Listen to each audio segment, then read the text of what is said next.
Good afternoon, brothers and sisters. Welcome to this press briefing on the National Safeguarding Conference happening on October 2023 at Puesto del Clark, Pampanga. So this press briefing is going to introduce to you what's going to happen on October 20 to 23 for this National Safeguarding Conference. I'd like to start by presenting to you the rationale behind this conference. The protection of minors and vulnerable persons is an integral part of the gospel message that the church and all its members are called to proclaim throughout the world. Ensuring the safety of minors and vulnerable people is an integral part of the church's mission. Recognizing this specific mission in the church, the Office for the Protection of Minors and Vulnerable Persons, PMVP, VP of the Catholic Bishops' Conference of the Philippines, the Pontifical Commission for the Protection of Minors, PCPM, the Catholic Safeguarding Institute Incorporated, and various commissions of the Catholic Bishops' Conference of the Philippines are organizing a national conference on safeguarding to gather the faithful, to deepen, strengthen, and widen the response of the Church in the Philippines in the prevention of abuse and in the protection of minors and vulnerable adults.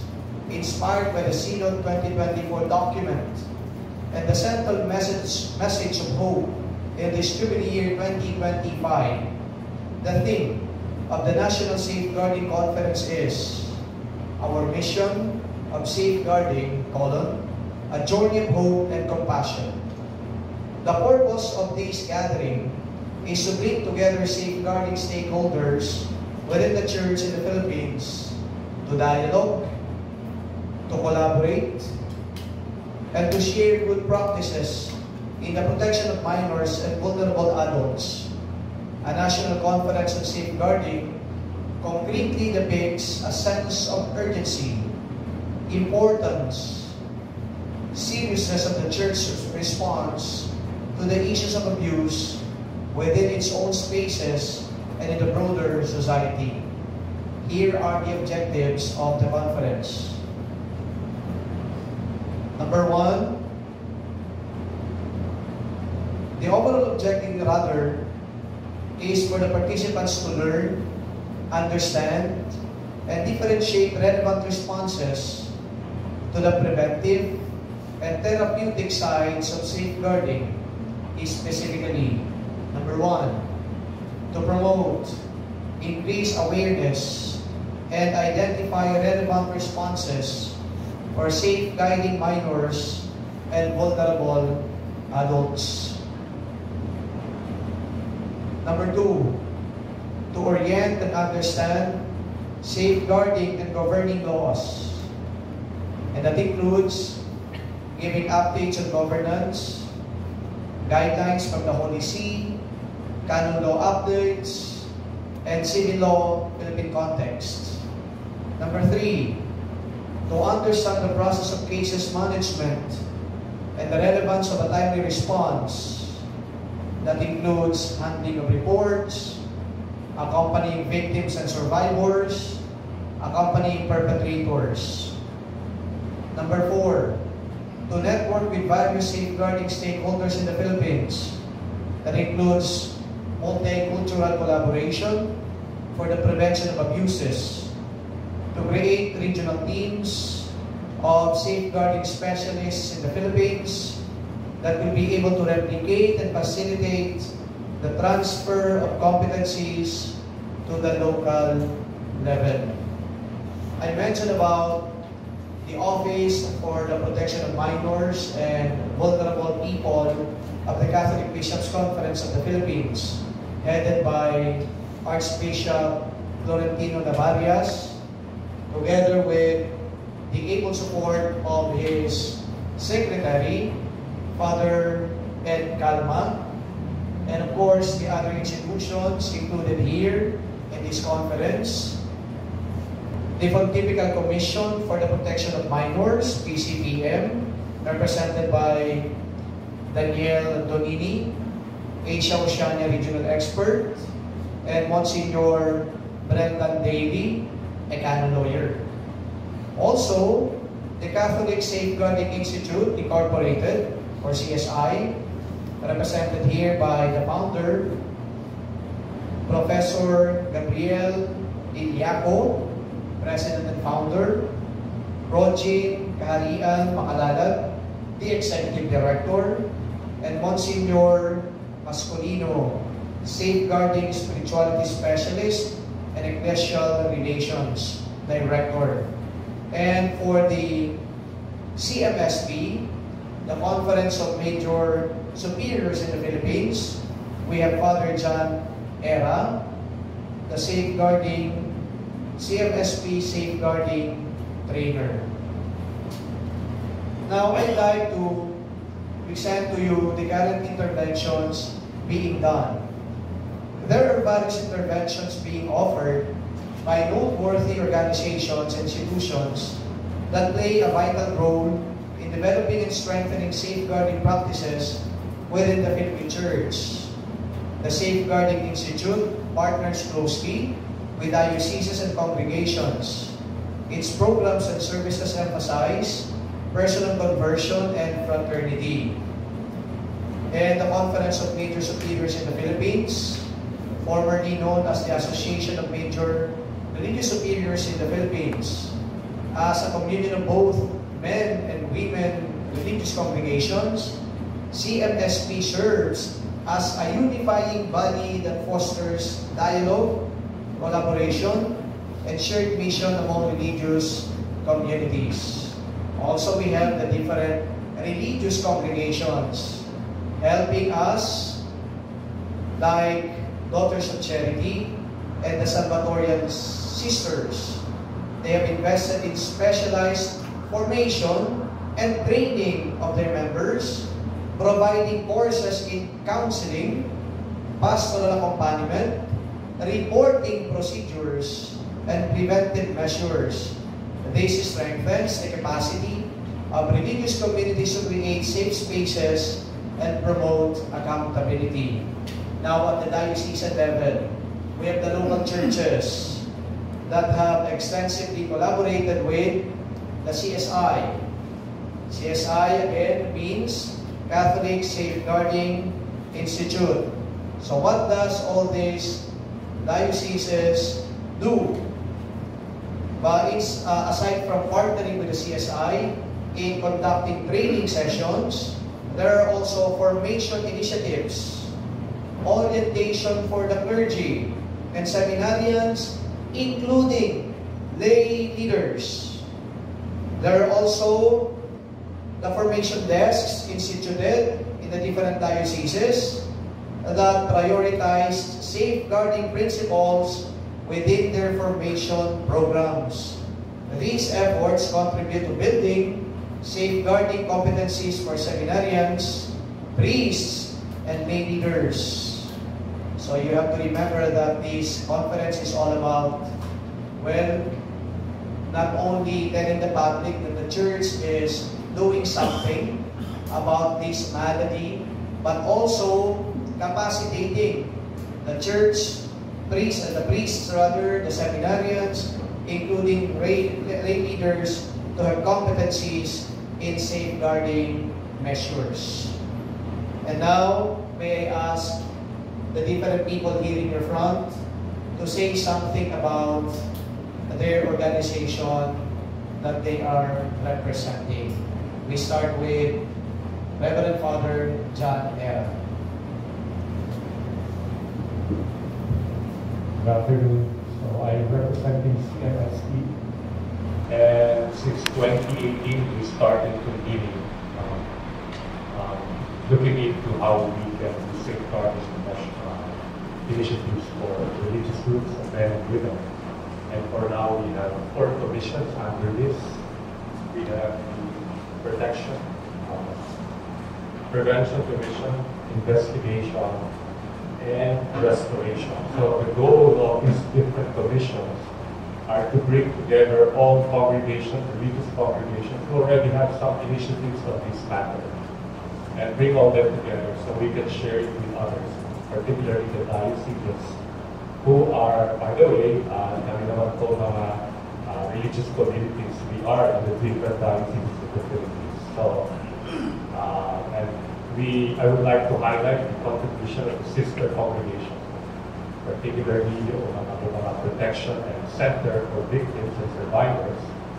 And also now we're trying to beef up all these programs so that we can capacitate more and how we can help the different dioceses in the Philippines. So for now, I think that would be, thank you.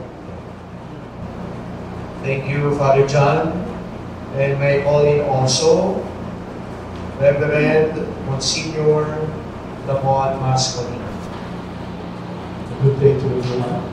I represent the Catholic Safeguarding Institute as the Director for the Ecclesial Relations and Safeguarding Spiritual Discussions. As part of our work in Catholic Safeguarding Institute is that we partner with the Pontifical Commission on the Protection of Minors in taking care of the Asia-Pacific region in terms of promoting a safe ministry, safe community, and safe self among those who are working. And we also offer as an institute some workshops that we call basic orientation workshop seminar for LGCS congregations and institutions. We also have a diploma course that we offer in collaboration with the Loyola School of Theology, the diploma course on safeguarding. I think with regards more to the institute in terms of its inception and direction, I would like to give Dr. Gabriel Villaco, our president and founder. Good afternoon. I go by the nickname Gabby. First, I'd like to mention I am a layperson, married with 5 children. So the Catholic Safeguarding Institute started actually with some activities informally in 2017. I was able to gather donations for funds for Monsignor Mascolino and another colleague of ours, Dr.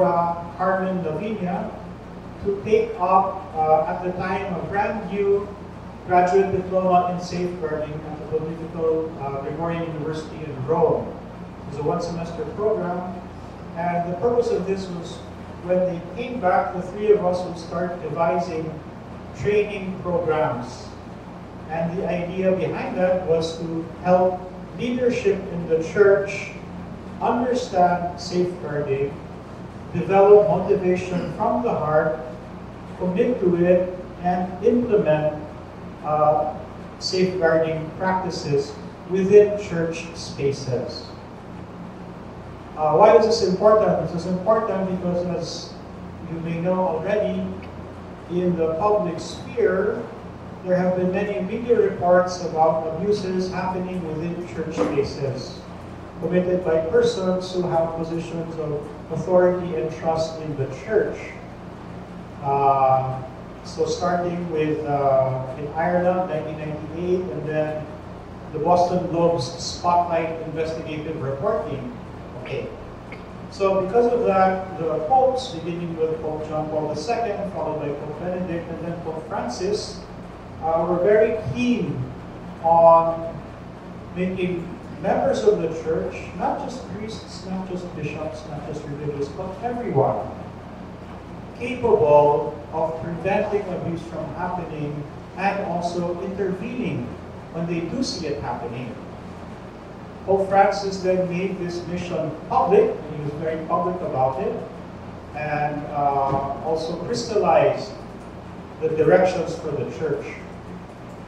So what we did was update ourselves, and then we started creating workshops for leadership, which include, they require the bishops to attend as well as participants.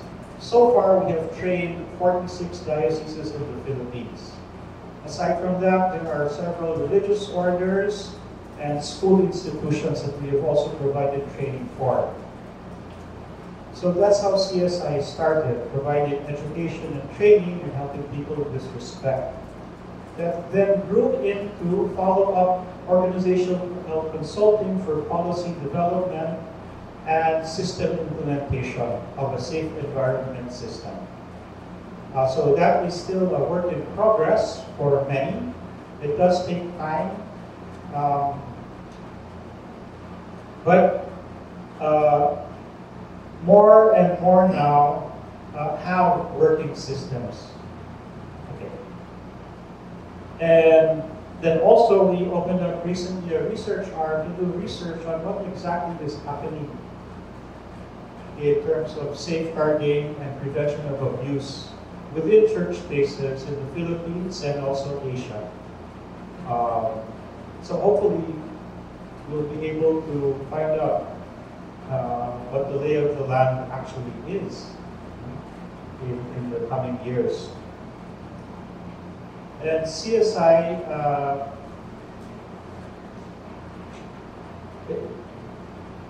is built on the several principles. First is that this is a central mission of the church with its roots in the gospel. Jesus himself said, "Let the little ones come unto me. Any one of you who prevents any one of these little ones from coming close to me, it's better for you to tie a noose around your neck with a millstone and have yourself thrown into the sea." No? Matthew 18.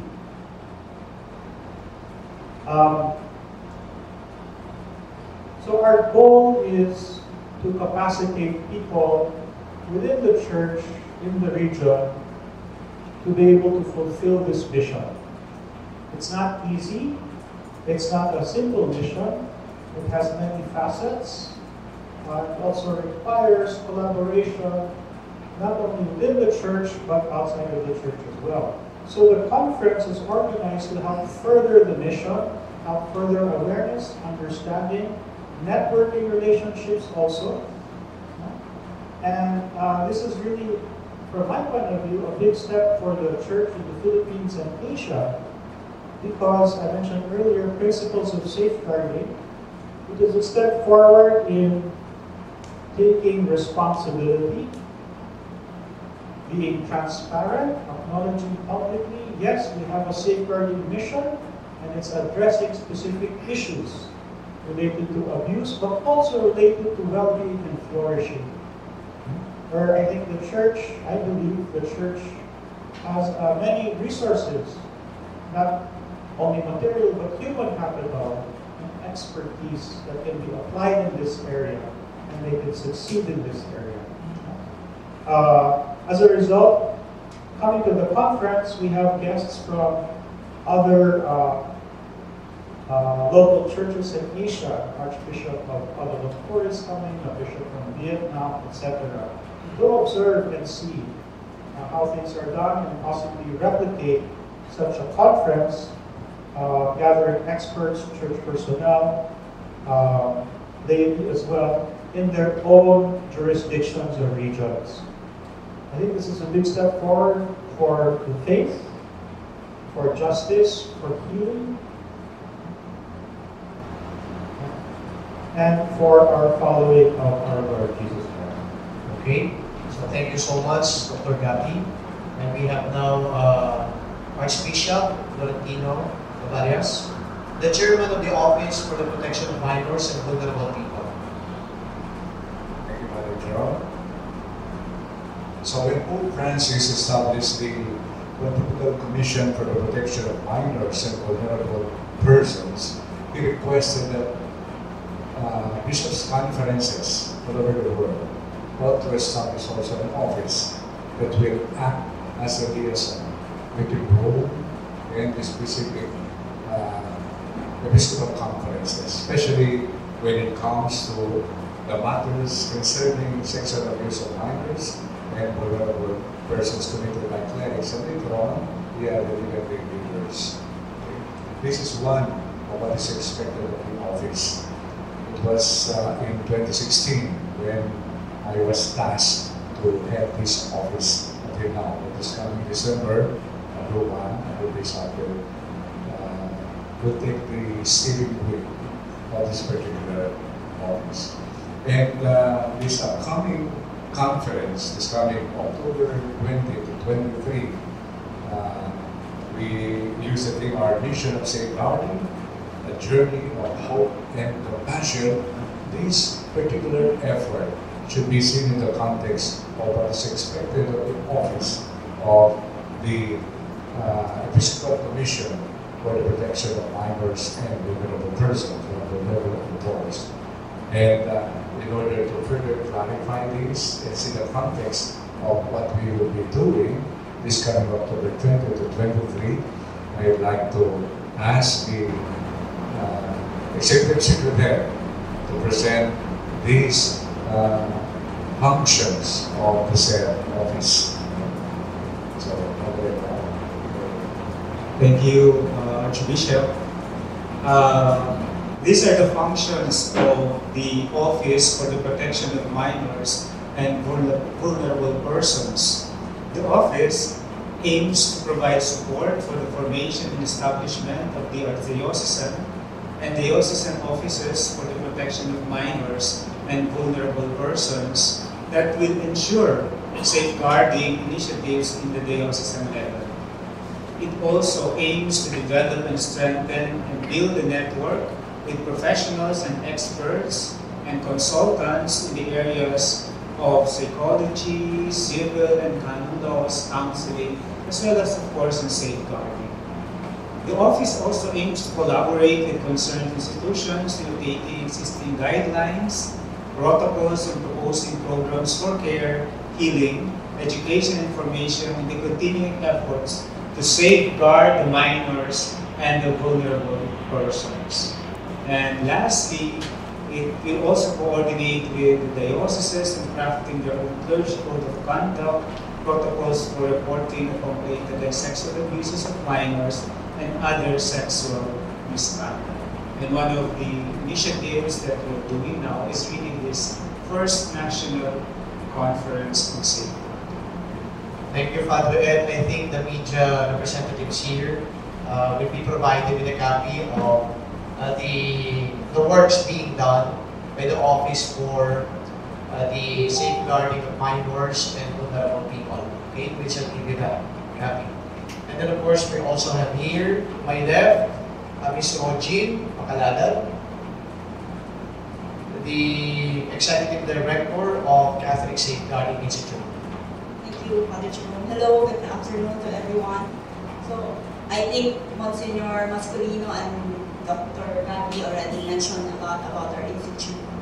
So, our unique contribution, I think, it's a lay-led institute, and this puts us in a very special privilege, actually, for us to be given this mission of working with closely with the local church in the Philippines and other churches, as not only the dioceses but also the religious institutions and the lay leaders as well. So it builds that kind of community in safeguarding. Okay, I think the participation of the lay faithful is very important in the safeguarding, interventions being done by the church.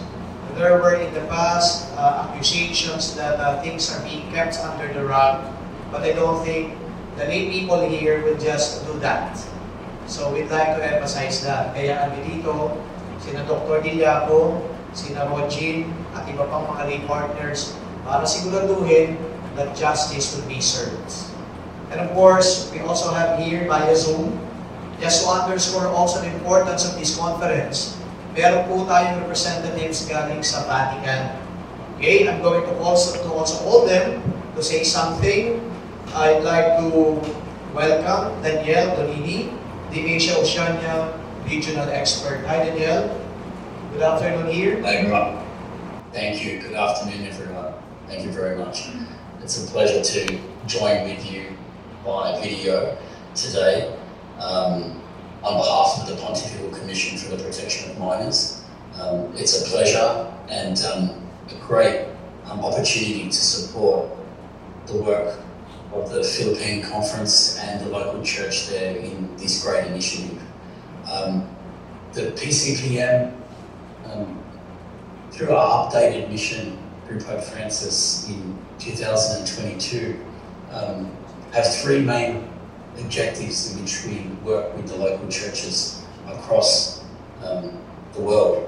And that is in supporting with guidelines and protocol development around safeguarding and protecting children and vulnerable people, as well as through their initiatives in capacity building and awareness raising, which this conference is a great example of, and also through establishing response and listening centres to receive and respond to disclosures of harm that may come up. So this is a great opportunity and a great initiative of the local church there in the Philippines, and one that the mission is very excited to participate in and support. So I just want to commend the CVCP and the church community there in the Philippines for this great initiative and demonstrating leadership in this area of the church, and a great example for the region. I think it was mentioned there, Gabby, in relation to other delegates from across other local churches in Asia being able to participate. And I just wanted to again commend you all for opening this up and really taking on that leadership role for safeguarding of the church in Asia. It's a very significant event and one that we're extremely quite proud to participate in, and one that we think is a momentous opportunity for the local church, not just in the Philippines, but broadly, to show our leadership and our willingness to be transparent and accountability in relation to safeguarding the faithful. So thank you. It's a shame that I can't physically be there in person, but this is a great initiative and a pleasure to be a part of. I actually recall being there in January last year when the conference was first discussed. So it's been a bit of a journey, and I understand there's a bit of history as well, but it's such a pleasure to see this happening. And thank you for allowing me to participate via Zoom. Cheers.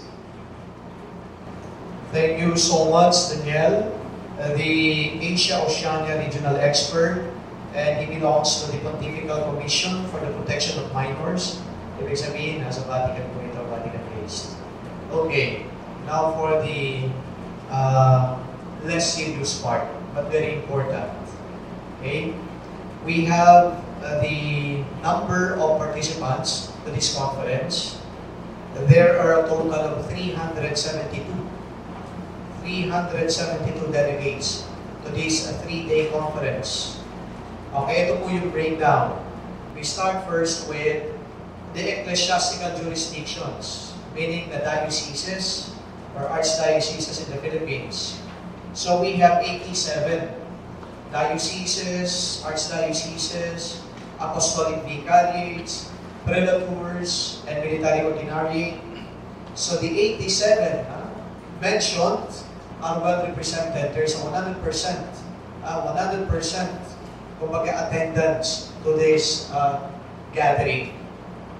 And then, total participants by title or designation. So out of 372 delegates, then 100% yung pong mga dioceses and archdioceses, totaling 287 po yan. Ito po yung breakdown pa. We have 6 archbishops, 19 bishops, 183 priests, 1 deacon, 85 nuns, and then 78 lay persons or lay faithful. A total of 372. Madadagdagan pa po ito. Malagay ko, hindi na. Okay, yun na po yun. And then we have archbishops and bishops from abroad. From Kuala Lumpur, Malaysia, we have Archbishop Julian Liu. From PCPM, Pontifical Commission for the Protection of Minors, Bishop Luis Manuel Ali Herrera. And from Vietnam, we have Bishop Joseph Doman Hong. Okay, so yun po talagang international po ito. Mukhang hindi lang yata national conference, but international conference. Now we go to the different speakers. Hindi ko na babanggitin yung lahat po ng speakers, but just to underscore that we have speakers coming from different countries. And these are experts in the fields. Meron po, galing po siya ng Gregorian University. Okay, diyan po yan sa Rome. Meron din po galing pa ng Vatican Pontifical Commission for the Protection of Minors. He's actually the secretary. And then, meron pa ho na galing ng Malta. Okay? Siya naman po yung adjunct secretary, Dicastery for the Doctrine of the Faith. Okay. Now, for this 3-day conference, I think the organizers already agreed that the media people will also be briefed on what transpired during each day. Alright, so these are just some of the things that I'd like to present to you, our dear media partners, and now we are open for your questions. Yes, Dan, from Inquirer. After this conference po, parang what is the main, ano po yung endpoint or end goal ng conference na to, especially in encouraging victims to come forward, mga nakaranas ng abuse po? Okay, thank you for that question, Dayan. You know, that's a very good one. But you see the works being done of the different groups here. And I think the only end goal is to give justice to the victims, but of course to the alleged perpetrator. When somebody is accused, it doesn't mean that he's already guilty. That's why this is in the person of justice. Another question po is, where is the church currently at in addressing issues of abuse like what you said earlier? It also started within the church and outside the church. Nasaan na po yung pag-resolve ng church sa ganitong klaseng issues? I think I am going to ask Professor Gabby Dillaco for that because he's very much involved, especially his organization. And then perhaps Archbishop Doc can also add to what Dr. Dillaco is going to say. So I was once a member of the Pontifical Commission for the Protection of Minors from 2014 to 2022. Now, as of the 2024 first annual report of the Commission on the status of safeguarding globally, keeping in mind that the starting point for the church actually doing its own safeguarding efforts, practical efforts, the starting point was practically zero. By 2024, nasa 20% na siya. So that would be about 10 years after the inception of the Commission. The next report will be coming out soon. It was submitted, yung annual report of the Commission, it was submitted just this month to Pope Leo, and it should be out on the Commission's website in the next few months. So we'll see what the changes are. Now, in terms of specific countries, the level of implementation varies. I'm happy to report na sa Pilipinas, as of 2024, nasa bandang 21%. So nasa taas yung curve, no? And that's very encouraging considering the starting point was almost zero. In terms of the practical aspects, this is new for those who are in the mainstream of the church. Meron mga NGOs siguro who are involved with addressing abuse, like you have Father Shane Collins, Preda, but they were very few and specialized. Whereas the prevention of abuse and quick intervention requires the involvement of all people. That's already pretty much accepted as a fact in safeguarding. Everyone needs to be aware, everyone needs to be trained, and all sectors of society need to contribute their own part, including the government. That's the current status, at least in general. Thank you, Dr. Gabby. Maybe Archbishop Dong can add to that. So the bishops of the Philippines have their own guidelines in their own particular dioceses. Of course, what is important, and this was required by the Pope before, is to give the number of the contact person in each diocese. When something happened, there was an abuse, then they will call the number in order to reach out to the person. And then the report will be presented to the bishop. And then they will try to follow the different steps. To such time, if there is a need really to call it semblance of truth, then that will be presented to the Lord. So in the church, when it comes to the abuses, we present this to the custody of the doctrine of the faith. Then we will be instructed on what to do. So they don't mess about abuse, and then the bishop will make his own decision. No, we presented this to Rome. And then Rome will guide the bishop on what to do. Okay, thank you, Archbishop Dong. Yes, Jan? Okay. Since you mentioned po that you bring the report to Rome, do you also relay this information to the government so you can collaborate on what to do to address these issues? Okay, Professor. Yeah, so I can share those have that been put out in the public sphere already with the consent of the victims. One of the principles we follow, a main principle, is victims first.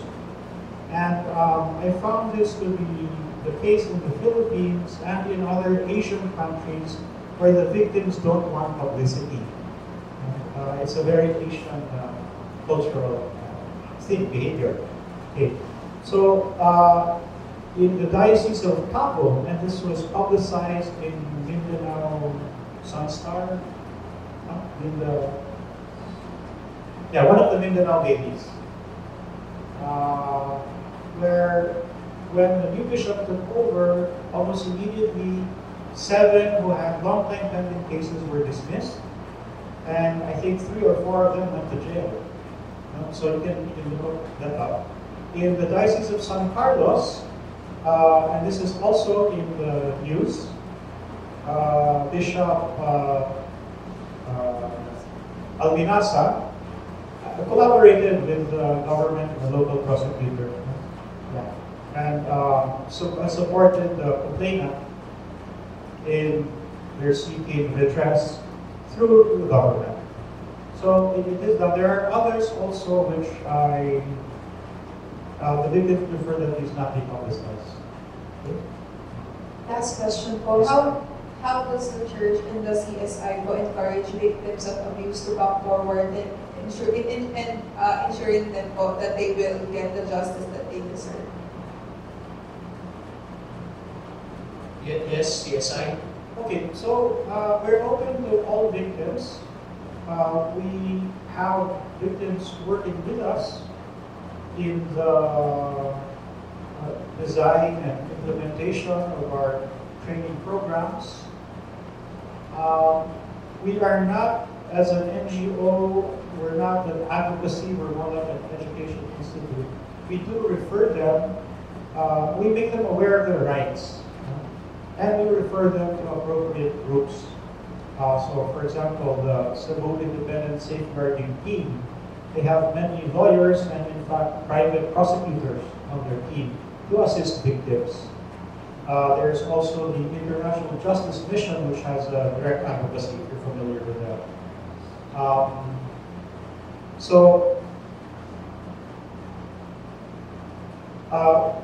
One of the things we recommend to people is when, first of all, a sense of psychological safety needs to be created within an organization, whether it's a diocese, a school, a religious order.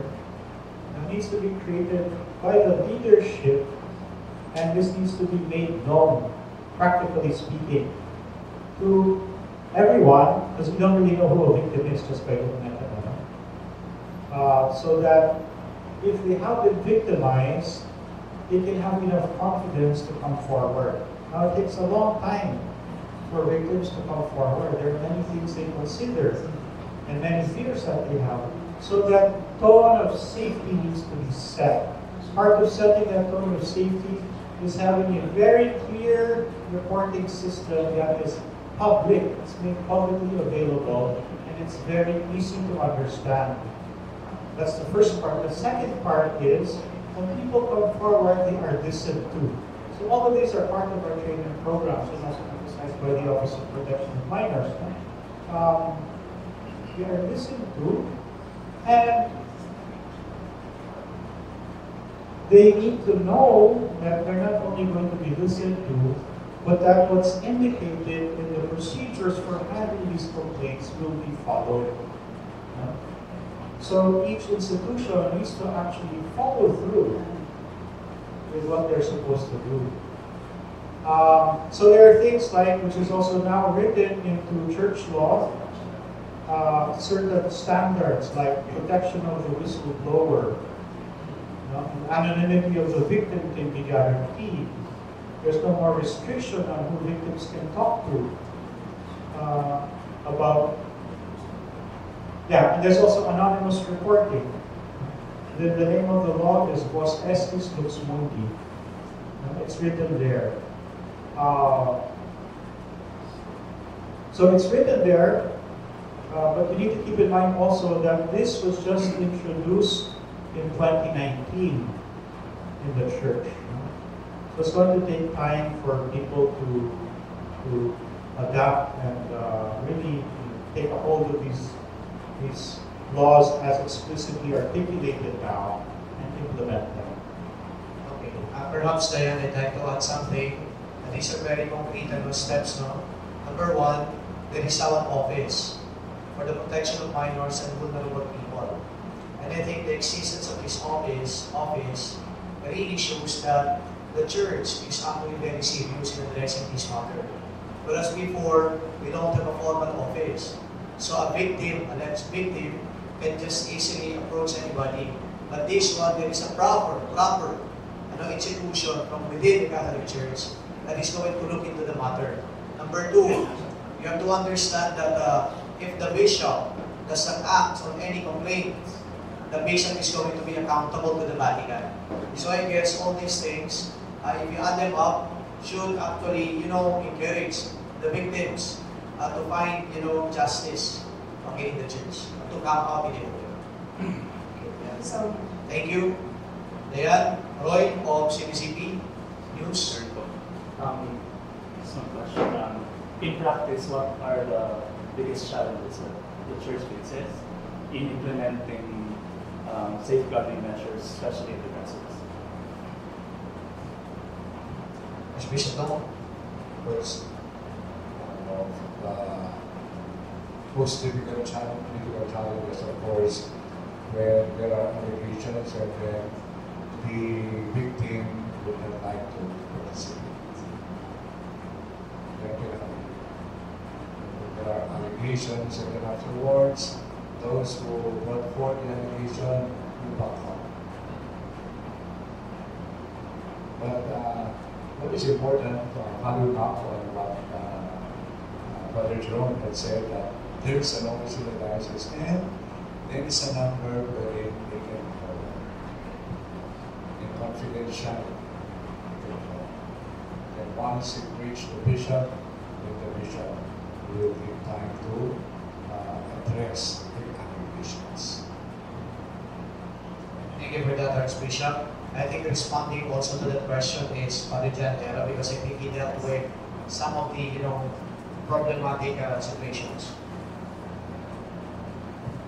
For the CMSP, the usual challenges we are encountering are we need more how we can equip our personnel with skills in handling cases, skills in how we can encourage victims to speak out, and how we can institutionalize it. At the moment, in our context, among the religious communities. There are congregations that are reorganized, and that's why what we envision and started implementing now is how we can share these resources at the moment, how we can bring them all together, lalo po yung mga madre, and who are really on the ground. They have direct contacts with victims also, not only abused by victims of priests or church leaders, but even other victims of the population. But yun nakita ko, ang challenge namin. Kaya kami ngayon, we want to organize yung challenge and really equip them with the skills. Even how we can coordinate with civil authorities, how we can make this happen. And I think we start with education, training. And along the way, we are learning. I have to admit, I think in our part, we really would like to apologize. May mga pagkukulang, at least sa amin, sa context ng mga religions, na minsan hindi natutunan, hindi dapat natutunan. And that's why we want to correct it. And I think this is the reason why we are coming together, dahil alam naman namin na ito yung isang malaking usapin. How we can move forward, and we move forward in the sense that all of these will translate into real actions. And real actions would mean that we are going to prioritize the victims of abuses that are happening. Okay, Monsignor Bon, please. One of the challenges also that we have encountered in our work in Catholic Safeguarding Institute is culture. That's why we always say safeguarding is about culture making. Because safeguarding has to do with accountability, responsibility, and transparency. And you know, in our culture, especially in Asia, the Philippines, culture of shame is very predominant. And sometimes, because of that, the tendency to cover up, the tendency to deny is always present. So again, the church is moving into becoming really a gospel church that promotes truth and becoming more responsible and accountable. And at this moment also trying to be more transparent in everything that we are doing for the good of the people of God. Thank you, Monsignor Bon. Please, you want to add? Professor Gabby? Yeah, from a lay perspective, lay experts, one of the challenges I found is very few are willing or able to listen. These are mental health therapists, no? I'm also by profession a psychotherapist, and I started treating victims in 1999. I started treating offenders in 2003. My local professionals have trouble receiving and hearing the stories of victims and offenders because of the intersection of their stories with the professionals' own personal faith. Because the setting is in a church space. So nahihirapan sila at konti lang ang willing sa ngayon and able to help out specifically with victims of abuse in church spaces and also offenders in church spaces. It's very difficult for them. So following what Father John Era said, that's something that hopefully in the future more and more people can be trained, because one can be trained on how to understand these things and approach them to still be able to be effective, being able to not let the personal aspect interfere with one's professional expertise in helping and skill. So marami tayong skilled professionals sa psychotherapy, pero kapag lang kung gusto kasi hirap sila. Okay, thank you. Another question? Yeah, that's one more. It says here, accompaniment also for the perpetrators. So, how does the church balance accountability with compassion in such cases? Okay, please go. I think Father John. Accountability with compassion. First, the goal is that they will not do it again. Because if we are going to journey with them and really provide the appropriate healing, so more or less, sana hindi na maulit. I think that is where the major goal of why some priests would go for therapy or some counseling or some institution. And at the same time, part of the healing, I always tell them is that you will heal, in my conversations with them, real healing will happen once you embrace accountability. And that would mean acknowledging the mistakes that you have committed, apologizing for that, especially if the victim is ready. Kung hindi pa, of course, that will take time. And if that encounter can happen, and I've seen some of it, please embrace accountability with pagkakala siya, and it's really like to apologize, na tinanggap yun.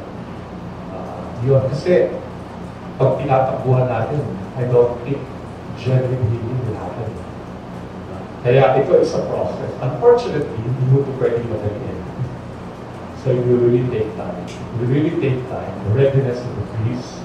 And if you will have that reparation, that restorative justice to happen between the perpetrator and the victim, that will also take time, considering prioritizing the victim.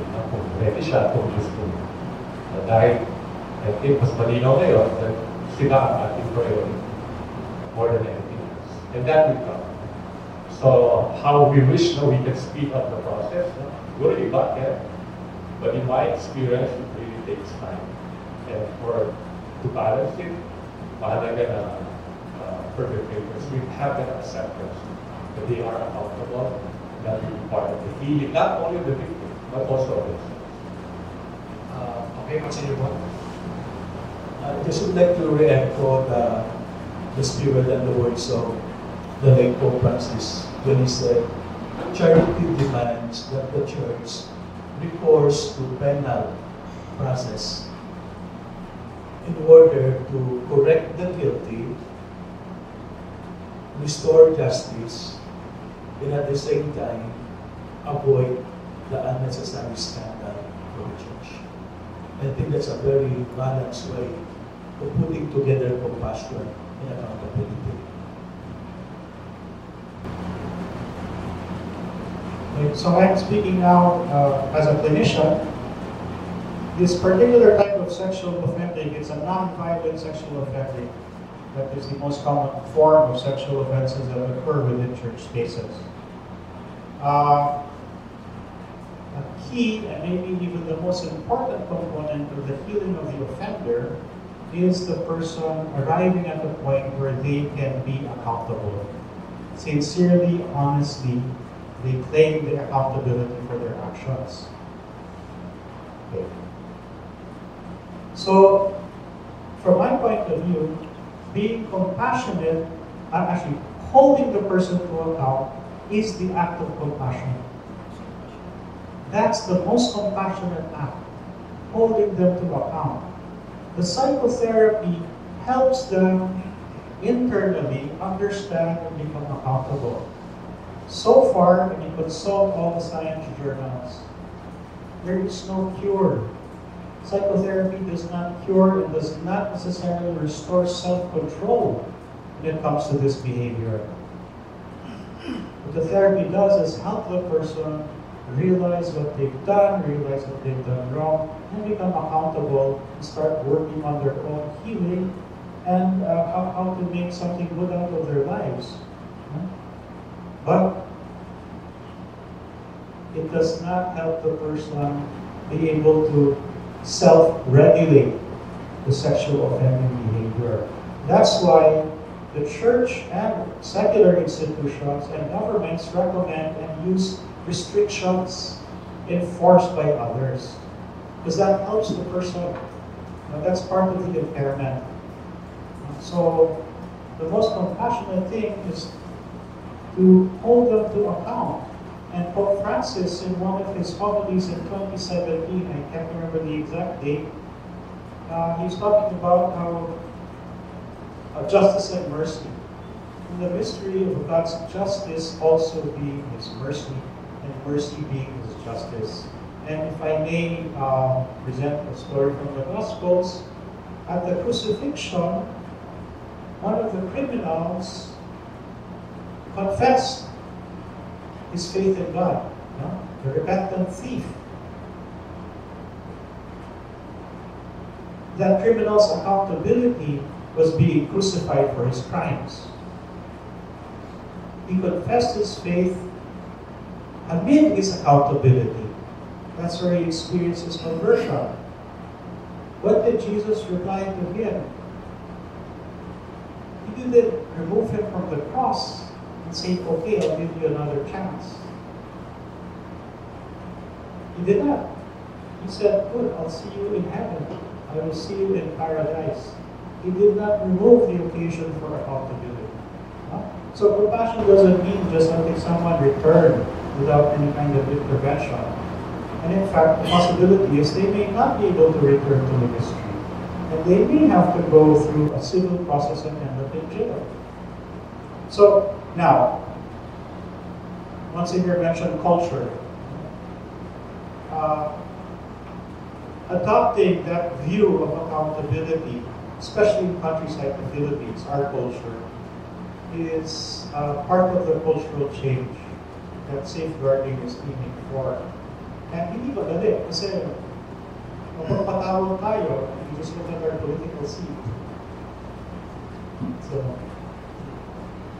how about the Archbishop? As a pastor, as a shepherd of the diocese, nalagay ko lapat na lapat yun eh. Compassion, accountability. Let's hear from the Archbishop. Yeah. First of all, when we speak of compassion, meaning we have to enter into the persons, also the feeling, the guilt. As a bishop, I do not only focus on the infraction, but also what happens to the person experiencing this. That is compassion. Let us journey with him. Of course, you know what he has been experiencing, but at the same time, we must not lose track of his responsibility. And I'd like to focus also on the word responsibility. Napakaganda sa Tagalog. Response and ability. Ability to respond.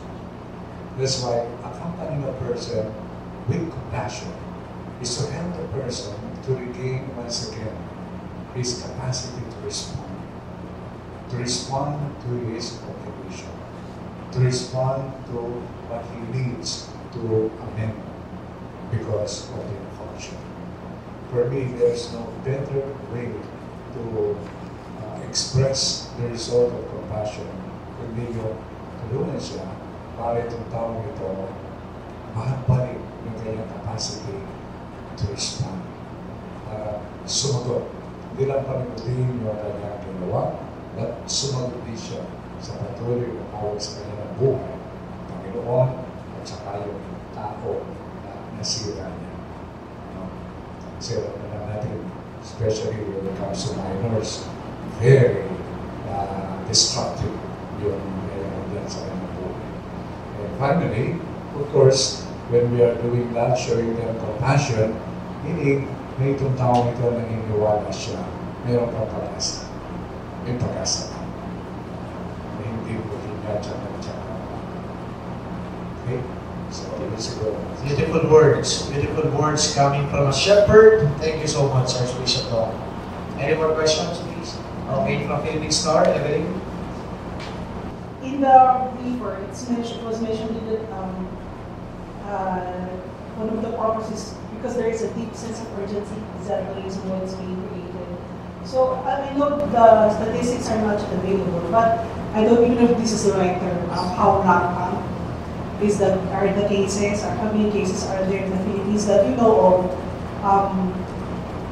How rampant is it for priests to be involved in these kinds of sexual cases? I don't know if I could pitch the two other questions, or do we wait for them to answer? Okay, I think when we speak of the rampancy and the statistics of it, maybe the conference is going to address that. Okay, so that the conference takes its place, and maybe that particular matter can be addressed by the organizers, so that maybe yun kung ano pwede maging resulta dito sa pag-uusap na to, baka naman magkaroon na ng stats. But Father, why do we say that there is a sense of urgency? What was the premise for it to be included as a reason for that? But I think the context is, it's a nationwide, not only nationwide, it's a global malady. And we don't want to be lagging behind. And we know for the fact, even without admitting it, that there are sexual misconduct happening. And so therefore, we need to address all these cases. Second question. Since there will be created, the office is located downgraded to the dioceses, will the time frame be faster for the resolution of the cases? Unlike before, that was just centralized in the CBCP. Okay, I'm going to ask Professor Gabby, because I think he dealt with this. So, mapapast track daw ba? Yeah, so the addressing cases has never been a part of the authority of the CBCP.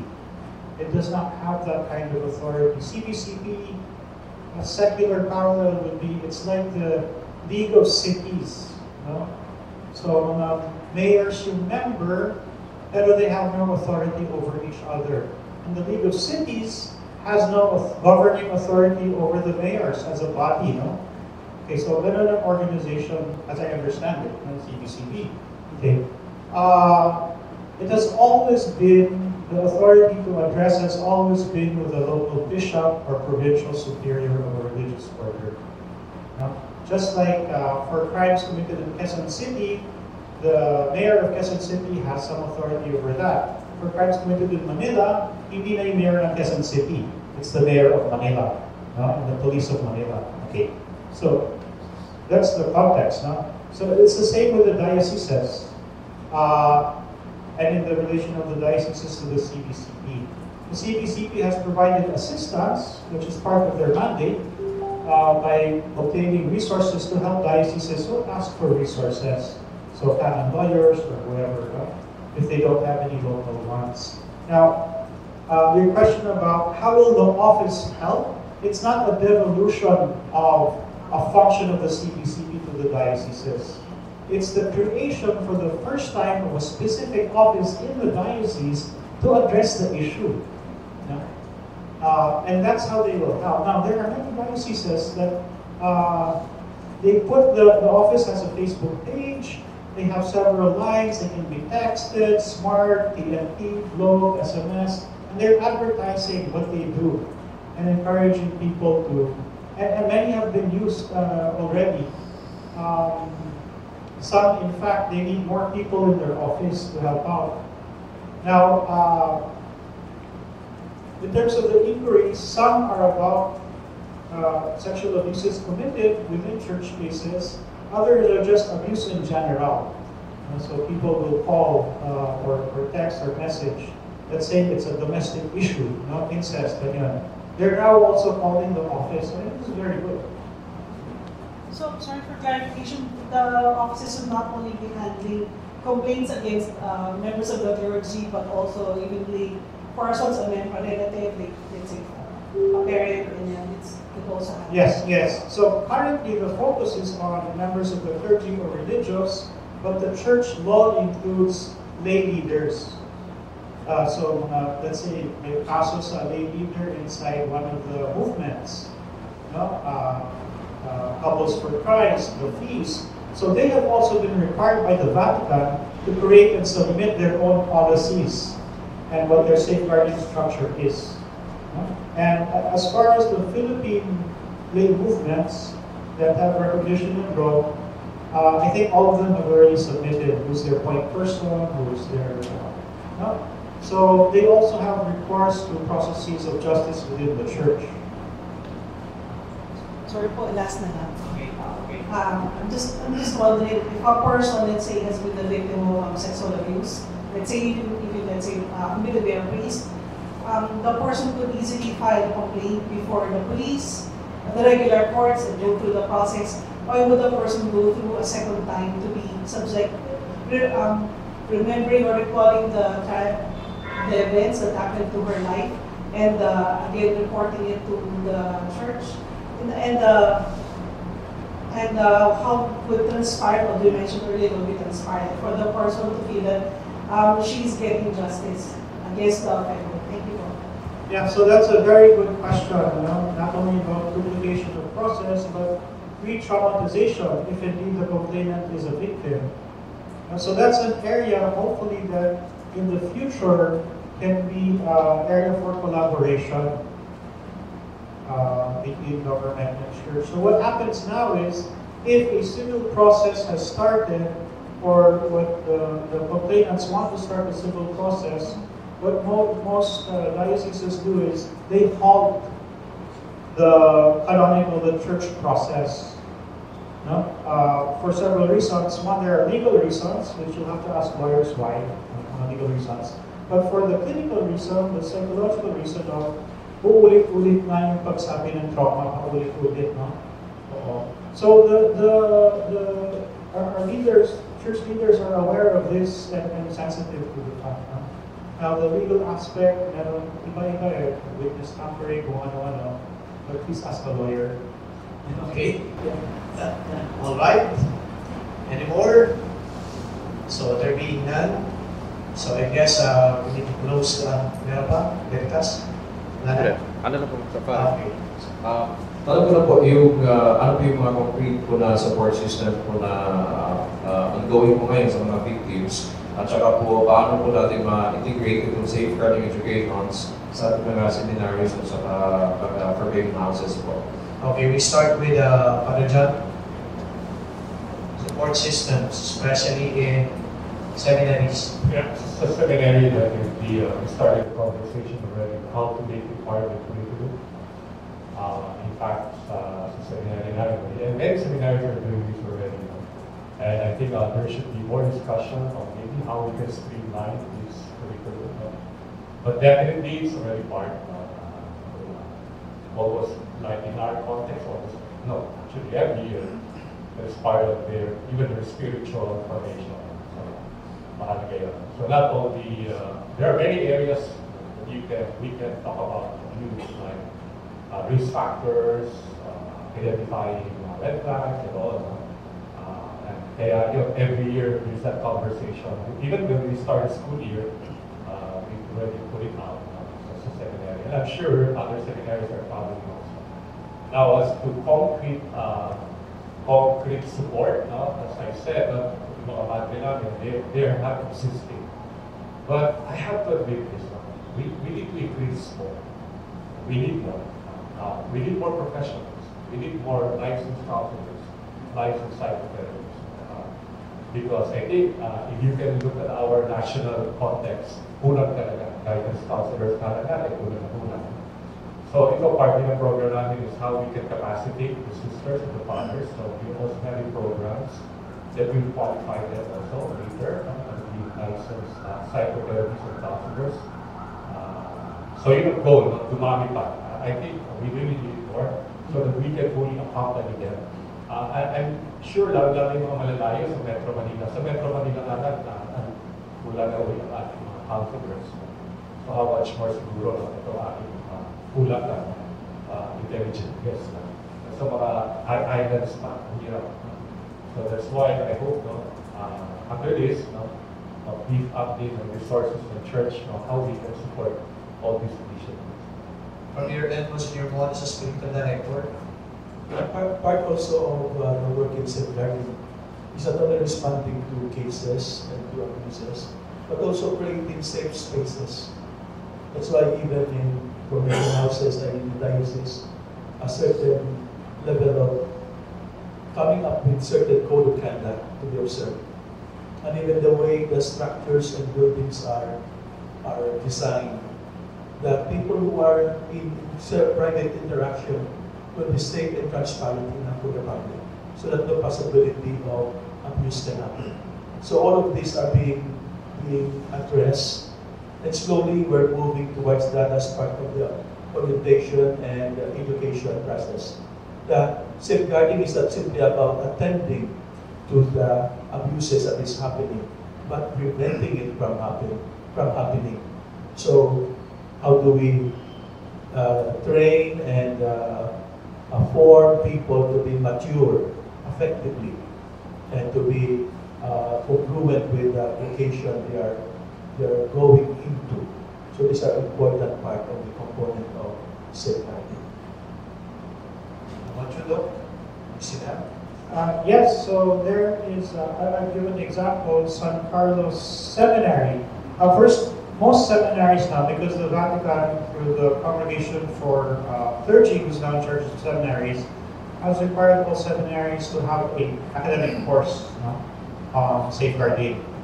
So the Congregation for Clergy's education unit, it acts like the CHED.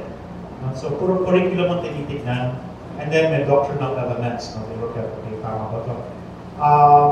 But then how these are conducted is up to the school. So what San Carlos Seminary did is, aside from having the subjects on church law and other things, academic components, is they included in their modular, the last year of the theology, a workshop or a practical experience. And the workshop uses an inductive method. So the learnings come from the seminarians.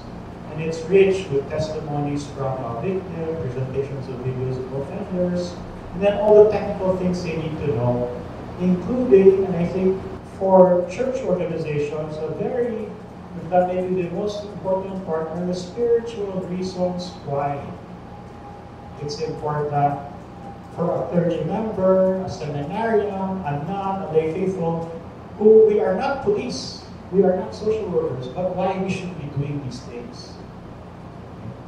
And that's part of the curriculum in San Carlos Seminary. Now, I think your question, I find it's a very good one because it brings up the question of standards, minimum standards. So, in the last decade or 15 years lang nag-umpisa ang church globally to institute common standards around competence and ethics. In the past, it's been kanya-kanya. Each group will have its own set. Right? Now, the corporate world, although it started ahead of the church, it only started in the 1900s. Maybe shortly before World War II, where this idea of having common standards, professional standards started. But what's been found in safeguarding is using a professional standards approach actually helps a lot, and it's very effective. Okay. Archbishop Dong, would you like to add? Well, in addition to what Monsignor Manoy and Chair, in the seminary, for example, in our seminary, they have this built-in safeguarding materials. Pero ang ginagawa namin, dinadagdagan yung information. And, of course, students or seminarians coming to the seminary, minsan, they pass through some experiences and abuses also. Now, how can they face this and integrate this?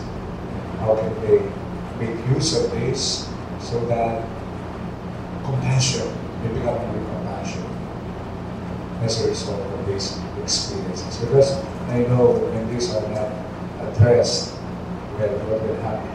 They'll externalize later. Kung bago pa doon natin ang globe, nandun yung nasa globe. Kasi hindi na naman ang globe. So yeah, very important aspect na binibigyan din natin. Thank you. Father Ed, would you like to say something? Just one note only for Archbishop when he mentioned about applications. So in schools or even in seminarians, that even before we, sa process and selection process of seminarians or even those who will work with the church, kailangan tingnan din yung kanilang background if mayroong experiences of abuse. so that if we would be able to hire them or what, we would be able to address their concerns if they are experiencing some homelessness. Rogie.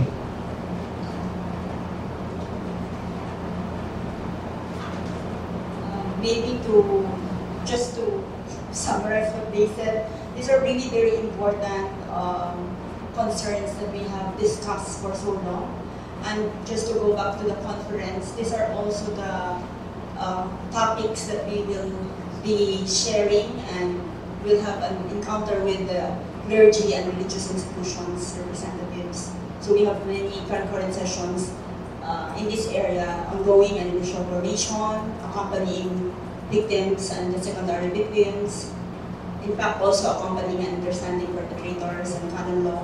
So we have a lot of topics to help plant seeds. So when they go back, we can really hopefully collaborate more to build a safer church for our country also. Okay, thank you, Rogie. So, dear partners in the media, the conference again will be on October 20 to 23. It's a multi-secular conference in the sense that it's not only attended by clerics or members of the clergy and the religious people, but there are also lay people who will be there. I need to say that this conference underscores the very important issue that we face right now in the church. And I told you a while ago that the church wouldn't want to be lagging behind in addressing this issue. And I'm talking about the church in the Philippines. So we thank Archbishop Dr. Varias for spearheading this initiative. And of course, the different partners here in front of us, the different organizations. Please always remember that the church is committed to, of course, preventing, protecting, prosecuting, and of course, restoring the victims and even those, who did, the crime. So thank you once again.